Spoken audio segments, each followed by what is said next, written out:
Hello, everybody. This is the What is on the Tabletop podcast. My name is Symbio Joe. You can call me Joe. And my guest today is a heretic. Or is he? The clear answer to that is maybe. Please introduce yourself. Hi everyone, it's omegonedge here. You can call me Joshua, and I'm a traitor loyalist traitor. Or one is it the other way around? I'm not sure still. I'm Yeah. happy to be here. You are one of the many heads of the Hydra. That is right. Yeah, That is yeah. right to say. Um, when the Chaos Codex dropped in 2002, I was flipping through it and the Alpha Legion caught my eye. Mm, But yes. it was a long, long time ago, and my painting skills could not possibly do the color scheme justice because it was a dark blue with green highlights and a nice transition between the dark blue and the green highlights. Mm, And I thought to myself, I never can do this justice. And of course, the my skill to freehand a nice Hydra on the on the shoulder pad yeah. was out of my reach, and so it was sadly not the Alpha Legion who recruited me. It was the very simple, obvious choice, the Iron Warriors. The Iron Warriors. Ah, okay. Yeah, Not a bad choice. I I put a lot of kit bashes and conversions in to make them more interesting than they are, and I mean there are two two traps a newcomer can fall into, and one Mm, are the Night Lords right. because of those lightnings, and without a lot of practice you cannot hope to get these lightnings right. And the second one is the Alpha Legion because of their nice blending they have in their color scheme. And Mm, I grabbed the actual the up to date codex, and they added scales to make it even more challenging. yeah. So my first Differentiate. question for you would be, what is not necessarily to go on your path Mm, because your miniatures are gorgeous. thank you very much. Thank you. What would be a good starter color scheme for the Alpha Legion? Nothing too fancy, but let's say Mm, it's easy and looks good in your right. opinion. Well, the Alpha Legion are really interesting, right? Because even before the Horus Heresy started, so I am like at the moment, I've loved Warhammer, always loved Warhammer.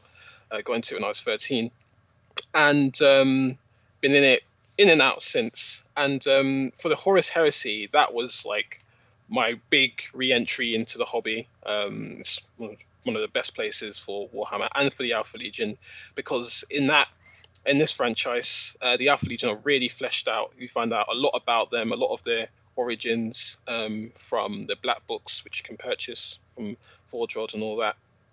And one of the interesting things about the Alpha Legion is before the heresy even started, the Alpha Legion were operating in the background, and their Legion colors were really hard to decipher because they could essentially they were wearing anyone's colors under what we call false flags. And this meant that the Alpha Legion would often masquerade as other legions or other chapters for people in 40k. And that would lead to them really not having any distinct color scheme until much later, until Black Library fleshed them out, which we know as indigo with bits of green or highlights of green and blues, often shading in different colors. So a scheme that makes them really approachable because basically you can paint them however you want. And so there's a lot of freedom there. And so a really simple scheme that people could go with is actually just dark purple. It's not dissimilar to how they're described in the black books. Like I said, indigo.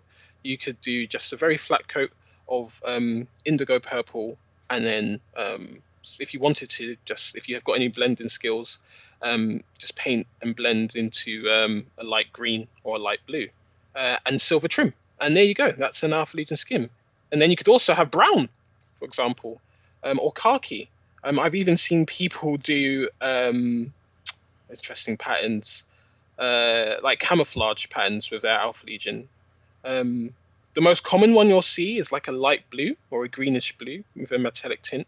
And you can use that with lead belcher. You can spray your models in lead belcher prime or silver coat, and then you can use contrast paint. I think this Achillean green shade, I think it's called. One of the like green blue contrast paints, and paint that over the model, and then you'll have a really nice blended color from green to blue. So it's really simple. You can paint them. You can paint them however you want, to be honest.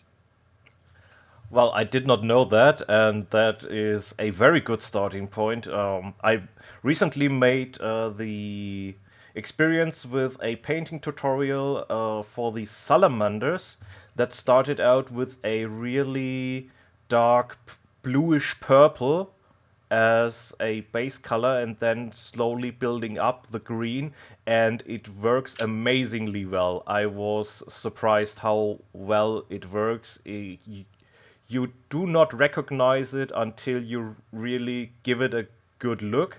Mm. And I guess that base color would be a good start to, well, to Alpha Legion. Hmm. Yeah, they've got. It's really interesting, to be honest. You can paint them because you can paint them however you want. They really have a lot of freedom. So there's no right or wrong way to paint these guys, and is my belief. Just the common way you see them is from the light blue to green, but or my color, which is like a cyan into turquoise, into green in the highlights, and dark purple, sometimes even magenta in the shadows. It doesn't need to be anything like that. That's really complicated. And you could just have them dark purple with blue. Not so they're not too dissimilar from the Night Lords. Uh, yeah, really interesting. Yes, and since you have mentioned your miniatures, I put up my favorite, which is your two land speeders. I Oh, really love these two land speeders. I think it is the iconography that works so well on them, and of course your very cyan heavy color scheme. And I is that non-metallic metal on the side sponsons and the engine? no, no, that's true metallic. So That's it's true just, metallic metal. yeah, Okay, yeah. No, yeah. these two, they really caught my eye, and those are so far the most liked one of your bunch. But your well, as I said, your painting skills are really something to look at. Thank you very much. Thank you. Yeah, And yeah, those. So I think those might have been the first vehicles I painted coming off a Cult of Paint course. And if anyone doesn't know, Cult of Paint is, they are led by Henry Stone and Andy Wardle. Really two really excellent painters. Andy, who is a Slayer Sword winner and Golden Demon winner, multi champion. Um, Essentially, they taught me everything I know to be with priming and basing models and getting them into using an airbrush. Really, I had been using an airbrush before then, but the style they created, that the ability with just so much contrast in the color was just really good, really good. So I'll say it's Henry Steele, not Stone. Sorry, if he listens to me, I have to apologize for that one. But yeah, no, really, really good style, really, really cool painting. So when I came to do that, I'd already done like 30 infantry models just to practice, and it was just about pushing the contrast, pushing white into the lightest points, and then almost, well, dark gray into black into the shadows, and hmm, then painting some colors over that. So I think I used Adratic blue in the highlights, in the white areas, and then I went on to use steel blue in the shadows. And I think I've got a tutorial up on my page. if anyone wants to have a look and learn how to do that for themselves, they can do it. But you could also achieve that with just with a brush as well, although it would obviously take a little bit more time. You mentioned a course, and I often see some pro painters talk. Well, now they can't do it, but before Mm. I saw some courses. At what point would you advise someone to take a course? What have your go? What goals do you need to have to say, Mm. okay, I have to take it to the next level. I have to learn something more, Mm. or Okay, yeah, I guess the important thing is to really know what you want to get out of the hobby. I'd been in the hobby for a lot longer than when I could afford to and decided to go on courses.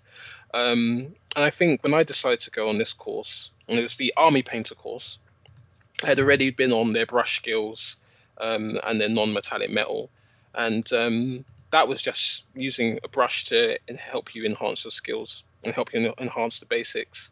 Um, and I guess the important thing for me was I really wanted an army that I could be proud of. There's so many times, especially when I was earlier into the hobby, where I looked back at my previously painted models I'd all done with an airbrush at the time, and just wanted to strip them because I was disappointed. I was like, I want to start again and start again. Thankfully, I matured and was able to just sell the army, and start again, to fund another personal project. And the course came at a really good time because I wanted to enhance and understand my fundamentals of light, of color usage, of and also I found my paint was just getting really thick. So I really needed someone to sit down and then actually show me hands-on and teach me what I needed to know, um, for painting an army. And so I think for people who want to really create a quick army, a really beautiful army, but do it really quickly, the Army Painter course was excellent for that, because you could basically do that course and come out winning competitions. I'm not going to promise that, but it wasn't unusual to win a competition, because what it did is it gave you a really consistent looking army across the board, which is quite difficult to achieve if you're using a brush. Sometimes the color mixtures might be off just by a little bit, and that can have a quite a big um, cause quite a big difference when you're painting entire armies. So just by having the entire army with an airbrush and having everything consistent, it really, really helped my painting. So I'd advise anyone who just wants to get better really and understand the basics, but also come out of a really beautiful army really quickly. Especially if they're trying to prepare for like an event and they want an army done. Doing that course teaches them the skills they'll need to know, in order to do that. So it's really, really good. I can't advise it enough. And after that course, that's actually when I saw the biggest jump in my painting because I was able to take what I learned and apply that to other things. So it oh, was really, really good. certainly good advice. Mm. Let's talk a little bit about the genetically engineered super soldier in the room, covered ops and space marines. I know the literature of Games Workshop tends to ignore the size of space marines and how they go around. You already told us that the Alpha Legion was hiding between their brothers, which is easy, but I think they also do a lot of hiding outside the Legion. Is that addressed in any kind, or are they just that good? Because we know of the Raven Guard that they are, well, quite close to magic when it comes to hide in the shadows. So yeah, using their powers and using the warp. Yeah, so the Raven Guard have what they call Shadow Masters, the Mordathan, which just have the ability to kind of meld into the shadows, just really good at stealth. But if the Raven Guard are masters of stealth, the Alpha Legion are masters of espionage and misdirection. What does that mean? Well, the Alpha Legion won't just use Space Marines to get the job done, and they actually use a lot of operatives or sleeper cells, sometimes just normal humans, or sometimes even aliens to get the job done. In 40k. In 30k, it was a lot more of just like hand-picked operatives, but they use anyone. They can use a child. They can use someone who is the lowest low of society to get the job done. And quite often we see them, and pretty much every Alpha Legion book, you'll find some kind of human operative, or even in Mechanicum, you'll find an operative that isn't a Space Marine doing some kind of job for them. But when the Legion does appear, it usually comes out in full force as well. So they can be from smaller squads to entire companies to entire Legion making war. But it's all about setting the seeds and sowing the seeds, and laying the ground for what they call the harrowing, which is a final strike where all of the might of the Legion comes together, all the full force of that contingent comes together for a killing blow. And that's where you see like large tanks, large Stormbirds, Thunderhawks, battle cruisers, everything comes together just to wipe out their foe. So the Alpha Legion are really, really dynamic and mutable, always adapting to the situations, even hiding secrets from themselves in order to get the job done. Yeah. You already talked the differences between now and 30k. What, well, features of the Alpha Legion do you miss in current 40k? In current 40k, yeah, so I stopped playing 40k because I found that it was really difficult to have a fluffy game. And something that you'll see is that a lot of people play Alpha Legion as loyalists, and they use Primaris Marines. And I think for me, the reason behind that is because chaos in 40k is so far removed from what the Alpha Legion were originally like, and that's fine. It's set in the future, but a lot of the Legion had never gone into the Eye of Terror. A lot of them are still loyal to the Emperor, and I won't spoil it for anyone who wants to read the books. But yeah, they're not all of them were traitors, and so for me, I found it kind of I couldn't find a game where I was able to play with just Chaos Space Marines, and just like a Legion without having to kind of rely on cultists. In fact, I've actually got like 80 cultists behind me when you could do that rule where they could teleport, and if they got destroyed, they would reappear somewhere else on the map. Using, I think it was Tide of Traitors. I think that's what the ability is called, or the stratagem. So I just found it didn't really kind of suit. It was really difficult to play a fluffy game because it's Chaos Space Marines.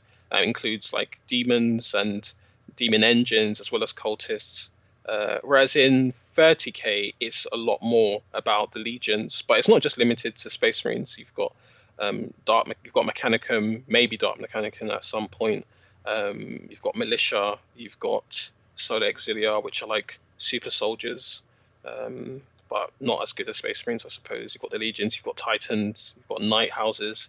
So there's a lot of different things in Horus Heresy. But what the biggest draw is that everything felt really fluffy, and the Alpha Legion played exactly as you would hope, as you would imagine them playing.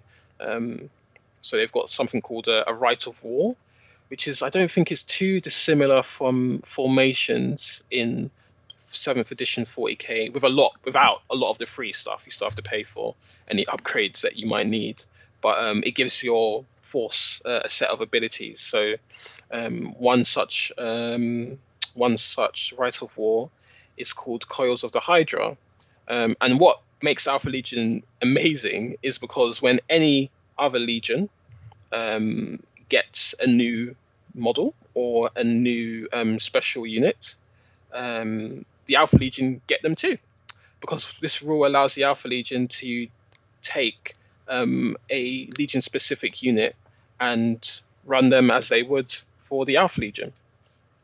So they take all the Alpha Legion rules, but they also take this unit as well. So it basically adds to the longevity of the Alpha Legion. And you imagine that they've had sleeper cells in any Legion, in every Legion, and that they're able to take these units and use them against their opponents. And I just found that really awesome. They've got a lot of rules about appearing off the map and infiltrating and setting up anywhere on the board and um, being able to snipe opponents from across the maps with this hero unit called Exodus, who is a sniper.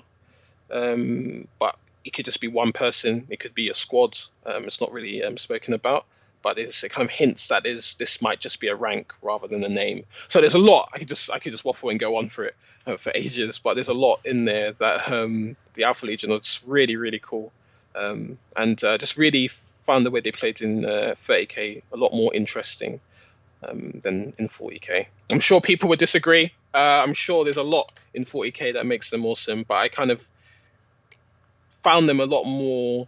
There's a lot more depth in 30K at least for the Alpha Legion. Yeah, it is a, well, let's call it suboptimal approach by Games Workshop when it comes to chaos in 40K, as the cult units were, well, the main focus. We had a lot of love for Korn and Slanesh, Mm, and now it's turned the other way around. Now it is a lot of love for Zinj and Nurgle, mm, even mm. more so than before. Yeah. And well, there was the little campaign codex for the third Crusade of Abaddon, and it had the Lost and the Damned section where you could basically play Traitor God, a little bit Chaos Space Marine, a little bit Demons, and it was a nice fluffy list, also a very exploitative list. All right. I Okay. have to admit that.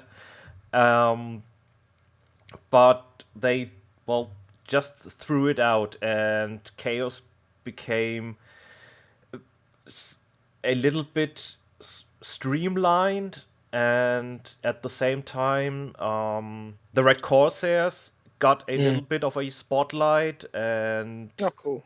just renegade Space Marines were a topic to dabble in, to be creative about, but there was never a rule set to have a, well, a legion that Mm. is excommunicate hereticus, as they say, Yeah. and but is still loyal to the Imperium. It always is, okay, you traitor, get your sparks, get your demons, slap on the back. Now you are inferior to a regular Space Marine. Yeah. Right. Exactly. And I just, yeah, I mean, some of these Space Marines, these Chaos Space Marines, are over 10,000 years old. I don't know if they're probably still alive, to be honest, but a lot of them have been in the warp. So time works differently there, right? And Yeah. so they're veterans. These are real heroes, right? Real like proper veterans of the Long War, as they're called. They know a lot. They knew a lot. They have a lot of prowess, martial prowess.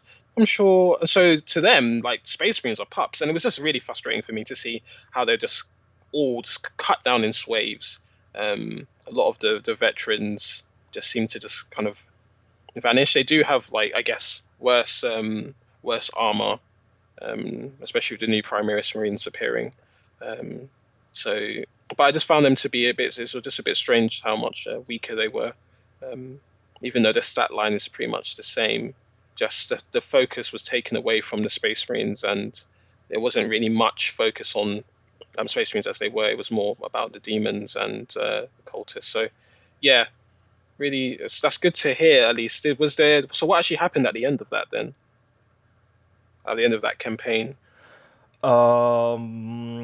I think Abaddon lost the Planet Killer, or he had a hissy fit, right? and Eldrad Ultan, the Eldar Farseer, and saved the day. Right. And I think he, I don't.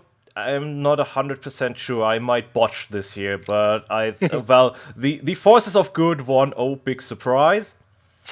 Uh, there was a nice side story which I did not I do not know became of it, because there were four dedicated champions of every Chaos God, Right. and the storyline was that for each an assassin was sent out to off them, but that story I think came never to an end. The only fun fact that came out of it was the rumor that Abaddon the Despoiler, in a rage, destroyed a Chaos Cruiser on which Doom Rider was, and that is why he has no new model or is vanished Wow. as a character. Oh wow, that's really funny. See, just destroyed the ship with a really important character like that. Yes, Wow. he Doom Rider was he had a strange rule because he was coming in as a shock troop, and he was on a bike, but he could leave the battlefield at any time. So worst case scenario, he would appear and disappear at the same time, and you would have paid I think 150, 180 points for that model. The model itself, for the time, quite interesting. He had a demon visage, he Mm, had a very nice sword, mm. and there are some of course, there are some pretty amazing self-built Doom Riders out there, Yeah. and yeah, that's the Well, story of that model. obviously came on a Chaos Bike, didn't he? Yeah, I remember correctly. he came on a Chaos Bike, of course, Yeah. and that was at the time when you still could summon him. But I don't at the well, was he count? I have to look it up later, because he is in the very first third edition codex, Yeah. Yeah. I think. and Yeah. It's in the third or first. No, third. First third. codec. Third edition. Yeah. When the codex book switched from huge to flimsy and not very much in it, that is when Doom Rider made his appearance, and It's really well, funny. the model was nice. It had some good ideas, and well, the rules were just not that well written. It is like, well, Okay.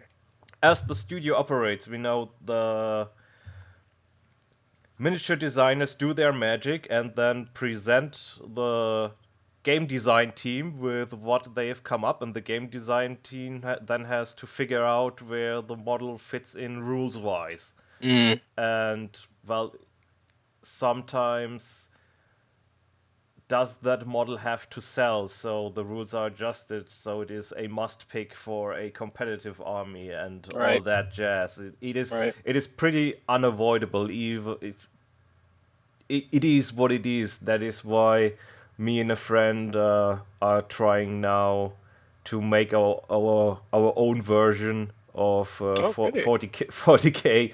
and yeah, so far pretty successful. We were both pretty anxious it won't work out, but we made a test game and it worked out quite well. So Oh, cool. I hope I can keep the internet posted how that works out. Well, Oh, that after sounds awesome. we can get together and uh, play Well, again, because yeah. playtesting is key. Yeah. Yeah. To understand if something works. Yeah. I Exactly. think you already answered one of my questions indirectly, Okay. because Alpha Legion is a lot of plotting and scheming and knowing stuff, well, moving pawns on the chess field, make the enemy lose the fight before it even started. And my question would be, why aren't they the Legion of Siege? That's really interesting. I mean, so you say that instead of the Thousand Suns, right? Um, but it's it is more, well, rules wise. So you have the four who are to a god, but I Mm. think the Chaos Gods courted multiple legion. I don't know if they were taking a number who can court Witch Legion because I think Nurgle was first asking Perturabo if he, Oh. well, but with the Black Legion ambassador, and Perturabo just smashed all the Nurgle stuff, and that was a clear no. And Savatar, was it Savatar or no? It was it Talos? Well, a Night Lord had a dream in which all the four Chaos powers offered him a path he can walk, except for Nurgle, because Nurgle was like, "What do I want with a bunch of flying dudes?" That's crazy, insane. And Space Marines. you are quite into the lore when it of the Legion. Was there at any time some interactions with siege demons or demons at Hmm. all that Hmm. nothing? No, no, not really. Not at least not from what I've read. The Alpha Legion were approached instead by the Cabal, Oh which yes. led to them making their path. Now, um, they, I guess, so Magnus was chosen as the kind of, I suppose, the Yeah, avatar of he's Tzeentch. a We know that, wizard. yeah. You He's the get the reserve. wizard god. The You are reserve. I mean, angry. You but get the Magnus was angry. probably the most powerful. Well, Yeah, of was the course. most powerful Primarch, right? He is second only to the Emperor, and psychically anyway. And so it made sense that Tzeentch would choose a Psyker. But yeah, it's true. Like the Alpha Legion. I think the biggest thing with the Alpha Legion is that they're so unpredictable, and the likelihood of them falling to one Chaos God or falling to Chaos God at all isn't absurd. But they've, as a Legion, as at least as far as their Primarchs went, they were loyal.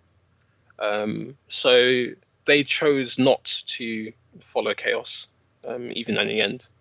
Uh, Although some of their Legion did splinter off and try and make their own path and kind of give up into despair.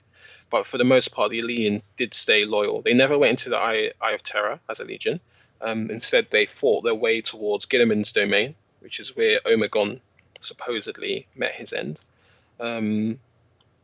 But yeah, it's really, really interesting. So they were never approached by Chaos so much. At least they never gave into it, and they knew of it even before the Cabal approached them. They knew of Chaos. They knew that it was a malign force, and but they didn't give into it. They chose not to submit to it. So yeah. So the demise of Alpharius was just to the fact that they really wanted the outcome that Horus wins, regrets everything, and denounces chaos.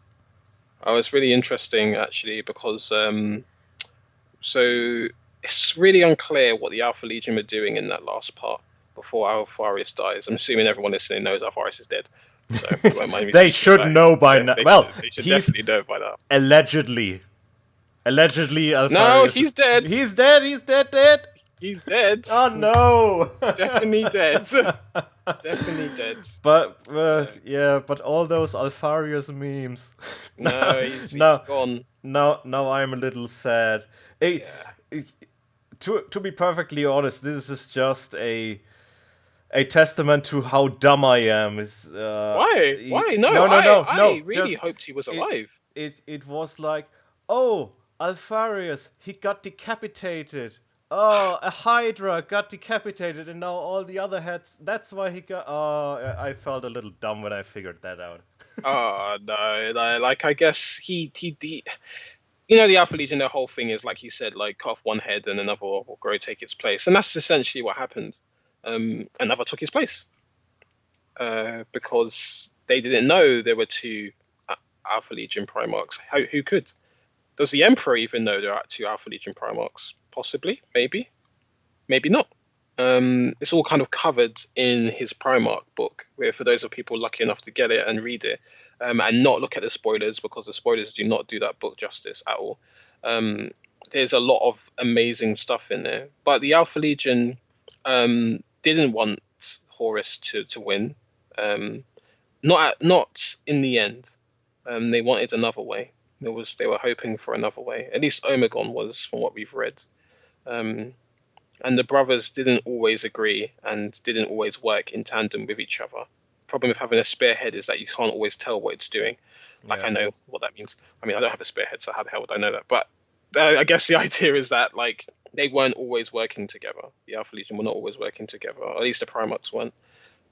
If you read the book The Serpent Beneath, Omegon um, pretends and lies that there's a leak at the Tenebrae installation, which is in fact blocking out all transmission to the White Scars. So the White Scars couldn't, while they were at Chondak, so the White Scars couldn't receive information or new orders from Terra while they were procuring, fighting against the Orcs on Chondax. And they were sent there really, really far away just to fight the Orcs. And the Alpha Legion were harassing them on that planet during that period as well. However, um, the Omegon destroys the Tenebrae system, which allows the Alpha Legion, allows the White Scars to receive a call from Terra from Dawn at the exact moment they needed to, and then the White Scars break free and return to Terra eventually, to side with the Emperor and the Imperium. Whereas Alpharius didn't want that to happen. He didn't want the White Scars to know that the heresy was even happening, to kind of stay oblivious. Whereas Horus had actually tasked the Alpha Legion with convincing the White Scars to join his rebellion. So yeah, so the Alpha Legion, interestingly, are not always working together, which is where my kind of background came for them. Talking of, well, the storytelling, sometimes different authors are tending to different styles. Well, you're explaining it quite simple outside the story. Of course, you're breaking it down to the points. How tense is it reading the Alpha Legion novels, because there is a lot of potential for spy and agent style narrating. I guess so. Potential. Repeat the question. Sorry. What do you mean? Is it is it a lot of edge on the seat reading? So what happens next? Oh What yeah. happens? Yes. Okay. Yes. Not every book. Not gonna lie. Not every book was like that. There are some books where you're literally just like, okay, kind of get to the point. Legion, I think, is one of those books where it takes long time to get kicking. The Alpha Legion do appear. When they appear, it's really cool, but they're not really the main focus of those books until the later half. You're actually just following an operative, and in this case, in the book of Legion, it was John Grammaticus, and you're following his story as well as another human character called Hurtado Bronzy. So you don't spend that much time with the Alpha Legion, but when you do see them, it's the parts that they're involved in are really, really cool. But once it got to a certain point, yes, that book did have me like, just especially finding out why the Alpha Legion went traitor. That was really, really cool. Whereas a book like Praetorian of Dawn, I was just like, come on, get to the Alpha Legion part, because there were some really, really awesome parts with the Imperial Fists, and it was a great book because it was kind of battling for these two main characters, battling for I guess page time, if you want to call it that, or reading time. It's just like really, really good, really, really good, and there were a few parts in that book where I was like, oh, that's really interesting. There's a few Easter eggs as well, which call back to earlier books. But the Alpha Legion don't really play. There aren't many books where they play a main part. When you do see them, they are kind of like on the outset until, like I said, they kind of pop up and then they do their stuff. But for the most part of those books, you don't really see much of them. I think, to be completely honest with you, I'm trying to think of another book. Praetorian of Dawn is probably one of the few books where you kind of see them operate as a legion. You do have Deliverance Lost, which is mainly just some agents, some effort Alpha Legionnaires run by Omegon, who infiltrate the Raven Guards to steal the genetic code from the Emperor, from Korax rather, that he got from the Emperor, and use it for their own devices, which it doesn't look like they ever do. But they've still got the code. Um, so yeah, there are a few parts. I think the Alpharis book was probably the first one where I really was like, because it was obviously just about the Alpha Legion, where I couldn't wait to read it. Like there were so many parts where I was just like, I had to stop myself from reading because I didn't want to finish it too quickly. Just finding out the truth about where Alpharis came from, where Omegon comes from, how many twins are there, or sorry, how many Alpharis brothers are there, who found Alpharius, like all this stuff is just, yeah, just so many renovations in that book. Yeah, I was a little bit worried that the Alpharius Omegon relationship is just a small copy of the actual heresy. So one picks chaos, one That's an stays interesting way to think about it. wants to stay loyal, and Yeah. then you have a mini version of the Horus heresy inside the Alpha Legion, Mm. but it is way more nuanced. Would you That's say there is a morally a better one of the two, or is it very ambiguous? Are these two mm. characters really getting lost in the means to an end? Uh, Man, there's so much. I think I don't actually like Alpharius. I didn't like Alpharius until his book, his primer book. I thought he was just kind of like, oh, just okay, this villain character. Okay, cool. I found Omegon much more interesting, and I find them as a pair much more interesting. I think if Alpharius was just by himself, he wouldn't be that great of a character because not only did we not know much about him before his primer book, when we did see him, he was just like, I guess I'm evil, I'm a villain. He's just like creepy villain, right? But Omegon adds such an interesting dynamic to him because Omegon is seemingly loyal, even though he's very savage, very, very. Both of these, they're pragmatic. Both of these Primates are very pragmatic. They're very victory at all costs. But if that victory is for the good of the Imperium, then it's at all costs. So they don't mind sacrificing even their own sons in order to get victory at any cost. Um, so they're not, neither of them become monsters. Uh, Even though in Fury of Magnus, Magnus refers to Alpharius as becoming a monster, but I don't. So that was a kind of like, okay, where's he going to go with this? Because I wasn't sure how Omegon became evil, but maybe we'll find out more about him and his kind of path and what happens to him. Why he decides to attack Eskandor, attack the Ultramarines, and finally potentially dies in battle with Gilliman.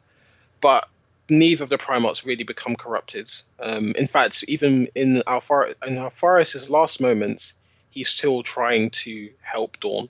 He actually, one of the big parts of him attacking Dawn's defenses was to show his brother the weaknesses in his defense, to show him, that the way he was going to fight the battle uh, wasn't going to be enough to help him win.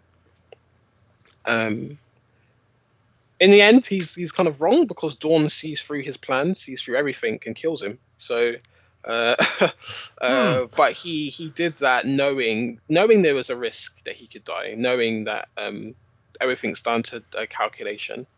Alpharis really believed that he could stop Dawn. There's a part in the Praetorian of Dawn where it's meeting of brothers or brothers of war, I think it's called. I think that's what the part is called, and Alpharius asks Dawn if the losses that would have happened. Basically, Alpharius assassinates everyone on this planet that the Imperial Fists are trying to bring under compliance, which basically means to conquer. Um, and Alfaris, rather than making a huge battle and battling and winning, winning the war step by step, he just assassinates all of the world princes, or the ruler of the planets. He assassinates all his brethren and relatives in a single night with using sleeper cells, so using operatives, people who have been close to the deceased. And he meets Dawn, and they talk about, and they exchange harsh words with each other. And Alphaeus says to him, would those losses that would have incurred due to your soul been acceptable just because they happened in open combat? And Dawn says yes. So Dawn is very strict about the way he fights war with honor, and Alphaeus is like victory at any means necessary, which is like me, victory at any means necessary, to be honest.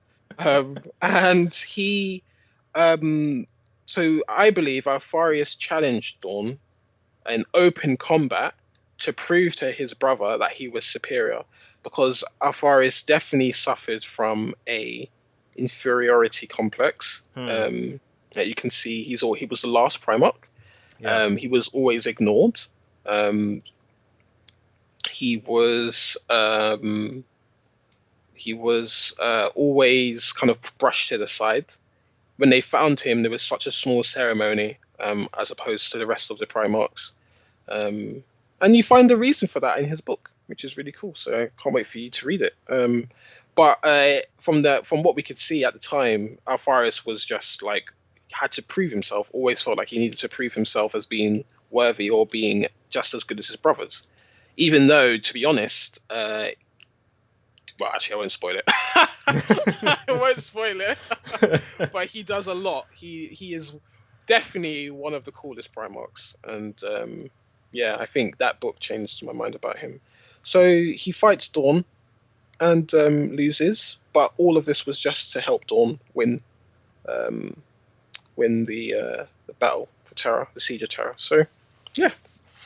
Well, come to think of it, it is a nice dynamic between him and his brothers, from the parts you told me, because he did not really have a relationship to any of his other brothers, as far as I know.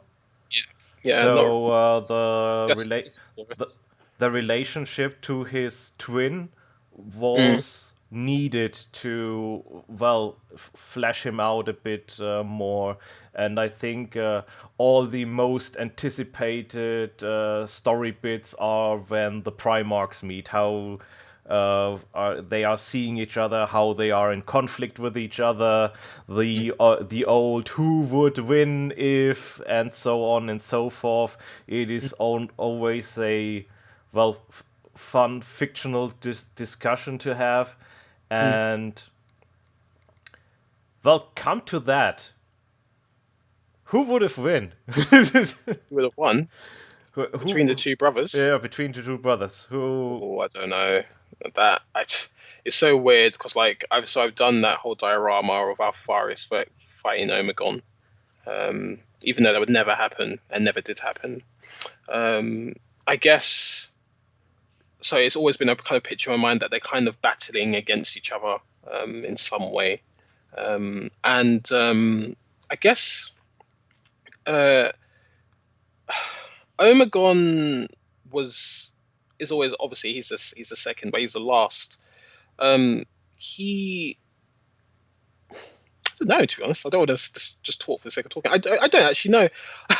I feel like Omegon No, would have. no, no, no shame in that. No, no, no. It's really. I feel like Omegon would have won only because he's played in the shadows so much, and just from the book that we saw in Serpent Beneath, he does something without his brother noticing, and that's crazy. This is Alpharius, Hmm. the guy, the Primarch who has the most information, who knew everything, everything he needed to know. He knew every secret, and to the fact that he was able to keep that secret from his own brother, is amazing.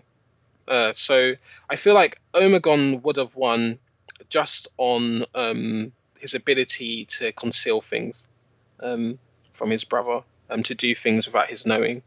Um, So he is kind of the Batman, the more Batman of the two. I With don't know, Batman of the two. with Yeah, with like the with the proper preparations, he could defeat anybody. I think so. I really don't know. It's a really good question. I don't know which brother would be more effective against the other. And I don't even know.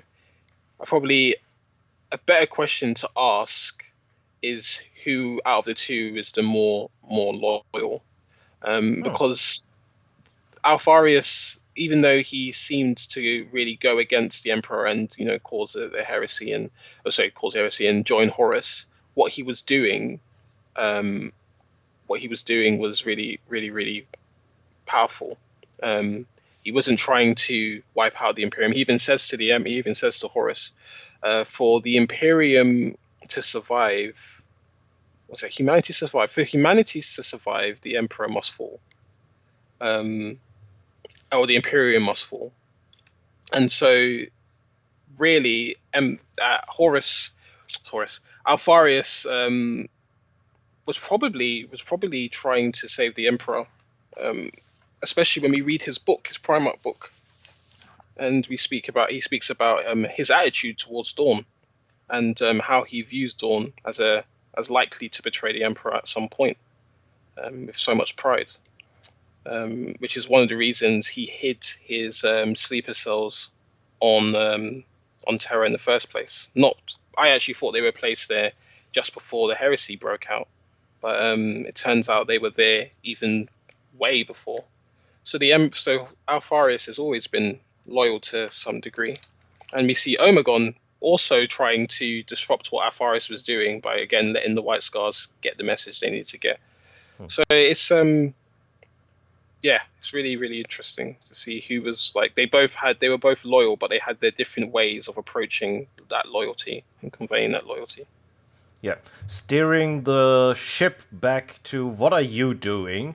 Because you mentioned that everything the Alpha Legion can everything every other legion can have, the Alpha Legion also has access to because of their sleeper cells and their Mm, infiltration skills.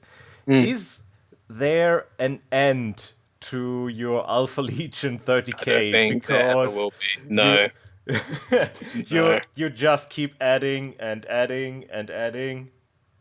I think as long as there are models to steal, I will probably keep painting this Legion. Every single day I'm like, okay, I'll probably paint another Legion. I'll just try something else. I'll be like, I should probably paint something else and just try and broaden my understanding of the other Legions and just paint some completely different colors and stuff. But the way I've done that is I could start a whole Legion, or I could continue this and just keep adding to my Alpha Legion and painting the colors just by stealing their units. And that's kind of what I stuck with because the Alpha Legion just are probably the only Legion that really, I really, really, really like, almost obsessed with. And the fact that I can, for example, the Conta cars were released, and the Night Lord unit, I think they are similar to the Afromenta. I can't remember what they're called. The what's his name? So I've had a brain fart there. What's his name? The Night Lords, Kurz's Honor Guard unit, Atramenta, I think they're called. I think they're like a part of that or something. Anyway, the Alpha Legion can steal those units. So every single time Games Workshop or Forge World does a release, we get a benefit. The Alpha Legion benefit from that release in some way. And that's how it is. And as long as that keeps happening, I'll probably keep just making units. I'll probably do smaller contingents. So one of the things I'm currently working on is our white scars. Um, but I'm using them as a ghost legion. And at the start of this conversation, I spoke about how the Alpha Legion would masquerade as other legions. Yes. Raptor Imperialis did a beautiful rendition of a character from Book 8, Malevolence, which is a White Scar, or what appears to be a White Scar at first glance, but was actually an Alpha Legionnaire in White Scar colors with his paint scraping away. Um, Hmm. I'm going to basically do a whole contingent of that. That's one of my next projects. So I can play them as White Scars or Alpha Legion underneath. So for my black Alpha Legion, so for the effort, I'm actually going to use some White Scar, make some White Scar models, paint them up with White Scar colors, and then do some black chipping underneath with Hydra signs, symbols all over them, to kind of show that these are effort Legionnaires disguised as the Alpha Legion. And heck, I mean, I've started a whole nother Legion who are also Alpha Legion, just in a different color, so and with different units. So I don't think I'll ever. Now I'm doing white, who are also Alpha Legion. So I don't think I'll ever stop. To be completely honest with you, I think I'm probably a bit crazy. Well, it's something. Wait, I had something. Ah, yes, the scraping away of the color to show the Alpha Legion colors underneath, quite the nice idea. What I see a lot is that kind of swordish stealth technology where you have a electrical line running across the model, and Yeah. the one half is Alpha Legion, one half is regular Marine, which had its starts, I guess, in stealth suits of the Tau, where you have the stealth suit color and then the color of the background. Yeah. Yeah. I think you're going to have to get Xerxes on here. So that was started from one of my good friends, Xerxes, who is, if I'm the 30k Alpha Legion guy, he is the 40k Alpha Legion guy. This guy probably knows even more than me. Whereas I don't really like Alpha Legion so much in 40k. He absolutely loves them so much that he made his own fluff and background and story and his own custom codex. You definitely have to interview him at some point. I'll definitely recommend him if you haven't already. No, I have not. I'm Okay. blissfully unaware. Oh, he's one of the most passionate Alpha Legion players. I don't think there's anyone more passionate than him, to be honest. He's just to see what he's done, to see how he's brought the community together with that entire fluff is just amazing. So I think that's an STC. What he spoke about is an STC that was found by one of the operatives of an Alpha Legion, and he tries to steal it for himself, and then it ends up affecting his skin. I think I'm probably butchering the storyline, so just forgive me. And the character, it melds with his skin and turns him into the guy he killed. I think that was it. And essentially, it's not so much like a shape shifting device. It's just a hologram that appears, but it changes the whole like build up and the whole appearance of the. So I guess in a way, it's a kind of shape shifting device. It's so complex, but it's really cool. Yeah, really, really cool. Isn't something that exists in 30k, and it is, whilst it is fan made, it's a brilliant, brilliant idea. Really, really cool. It sounds quite interesting. Yeah. I will note that down for Definitely. further investigation. Yeah, because he's done a whole background with the Alpha Legion in trying to infiltrate the Dark Angels, and the Dark Angels are the opposite side of in the way of the Alpha Legion, the First Legion, but also holders and keepers of secrets. And deception, even from their own loyalist brothers. I say loyalist because I'm not convinced that they're loyal at all. I still think the Dark Angels are traitors. And lot of room for memes there. lot of room for memes. Loyalists, yes. Yeah.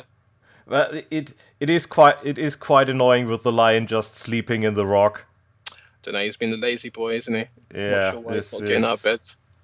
I was also very displeased with the Cypher storyline that Reboot, when he was with him on Terra, was like, "Oh no, you have that nasty sword on your back, be gone!" And it's just, oh come on, you could have just finished that storyline. Why?